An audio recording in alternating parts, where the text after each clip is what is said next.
Life সাপোর্টে তামিম ইকবাল। তামিম ইকবাল সাভার বিকেএসপির মাঠে হাজির হয়েছিলেন মোহামেডানের হয়ে ডিপিএল এর ম্যাচ খেলার জন্য। তবে বুকের ব্যথা নিয়ে সাভারের একটি হাসপাতালে ভর্তি হয়েছেন জাতীয় দলের সাবেক এই অধিনায়ক।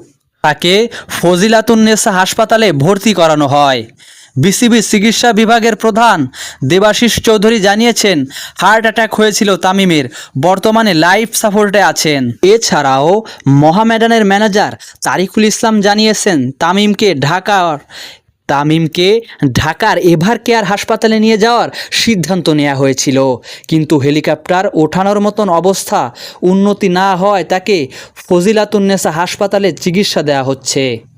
বিসিবির পরিচালক আকরাম খান ও প্রধান নির্বাহী নিজামুদ্দিন চৌধুরী সুজন ফজিলাতুন্নেসা হাসপাতালে তামিমকে দেখতে গিয়েছিলেন। এছাড়াও আরও জানা যায়, বিসিবির সূত্রে জানা গেছে, তামিমের অসুস্থতার কারণে বাতিল করা হয়েছে বিসিবির জরুরি বোর্ড মিটিং। লাইফ সাপোর্টে তামিম ইকবাল। তামিম ইকবাল সাভার বিকেএসপির মাঠে হাজির হয়েছিলেন মোহামেডানের হয়ে ডিপিএল এর ম্যাচ খেলার জন্য। তবে বুকের ব্যথা নিয়ে সাভারের একটি হাসপাতালে ভর্তি